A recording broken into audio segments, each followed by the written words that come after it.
അയ്യമ്പളിയിൽ നിന്ന് നിങ്ങളുടെ voting I ഡിയുമായി ബന്ധപ്പെട്ട് ഇപ്പോൾ SIR ബന്ധപ്പെട്ട് പലരും ഭയങ്കര കൺഫ്യൂഷനാണ്. നമ്മൾ വോട്ടുണ്ടോ എന്ന് അറിയാനായിട്ട് ഭയങ്കര കൺഫ്യൂഷൻ. അപ്പോൾ ഒരു ലിങ്ക് ഇതുമുണ്ട്. നിസ്സാര മിനിറ്റ് കൊണ്ട് ഒരു 2-3 മിനിറ്റ് കൊണ്ട് നമുക്കിത് ആ ലിങ്ക് ഓപ്പൺ ചെയ്തിട്ടുണ്ടോ, ആ ലിങ്കിൽ ഓപ്പൺ ചെയ്തിട്ട് നമ്മുടെ ഇതിൽ എന്നിട്ട് ലാംഗ്വേജ് ഉണ്ടോ, ലാംഗ്വേജ് മലയാളം അത് സെലക്ട് ചെയ്യുക.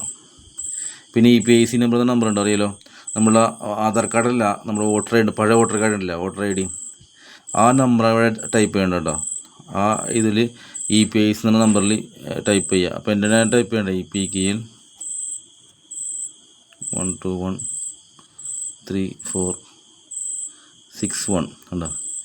ഇത് ഇത്ര അടിച്ചിട്ട് ഒന്നുകൂടി ചെക്ക് ചെയ്യുക, അത് കറക്റ്റാണെന്ന് അറിയാൻ വേണ്ടി കേട്ടോ. അത് അടിച്ചിട്ട് ചെക്ക് ചെയ്തിട്ട് സ്റ്റേറ്റ് കേരള ഉണ്ടോ, കേരള സെലക്ട് ചെയ്യുക.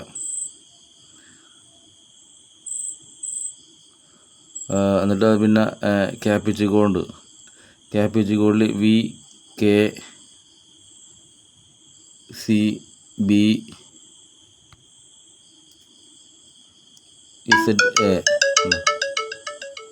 ഇത്ര സെലക്ട് ചെയ്യുക. ഇത്ര സെലക്ട് ചെയ്യുമ്പോൾ കണ്ടോ നമുക്ക് അടുത്തൊരു കോളം അടുത്ത പേജിലോട്ട് പോകും. അപ്പോൾ സെർച്ച് നമ്മുടെ ഡീറ്റെയിൽസ് കംപ്ലീറ്റ് കണ്ടോ. ഇതിൽ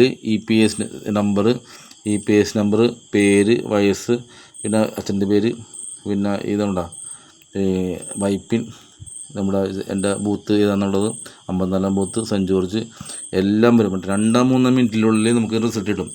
അപ്പോൾ എല്ലാവരും ശ്രദ്ധിക്കണമെന്നുണ്ടെങ്കിൽ നമ്മൾ വോട്ട് രാജാധികാരമാണെന്നുണ്ടെങ്കിൽ നിർണ്ണായകമാണ്, നമുക്ക് ആകെയുള്ള അധികാരമാണ്. നല്ല ജനാധിപത്യ രീതിയിൽ നല്ല രീതിയിലുള്ള പ്രവർത്തനങ്ങൾ കാഴ്ചവെക്കുന്ന ഭരണാധികാരികളെ തിരഞ്ഞെടുക്കുന്ന ഒരു രാജാധികാരമാണത്. അത് എല്ലാവരും വേണ്ടതിന് തിരഞ്ഞെടുക്കുക, അത് ഉപയോഗിക്കുക. ഇന്ന് തന്നെ നിങ്ങളത് സെർച്ച് ചെയ്തിട്ട് നിങ്ങൾ ഉണ്ടോയെന്ന് ഉറപ്പുവരുത്തുക. ഇല്ലെങ്കിൽ എത്രയും പെട്ടെന്ന് അതിനുള്ള കാര്യങ്ങൾ ചെയ്യുക. എന്നിട്ട് SIR ബന്ധപ്പെട്ട് നിർണ്ണായകമാണ്. ഇനി ഭാവിയിൽ നമ്മുടെ ആധാർ കാർഡിനെയും വലിയ വാല്യുവേഷനുള്ളൊരു ഇതായിട്ട് വരുമെന്നാണ് പറയണത്. അപ്പോൾ ഇതിൽ ഉൾപ്പെടുത്താനുള്ള കാര്യങ്ങളെല്ലാം എത്രയും പെട്ടെന്ന് ചെയ്യുക. ജയ് കോൺഗ്രസ് എന്ന് പറയുന്നില്ല, ജയ് ജനാധിപത്യം വളരട്ടെ. നമസ്കാരം.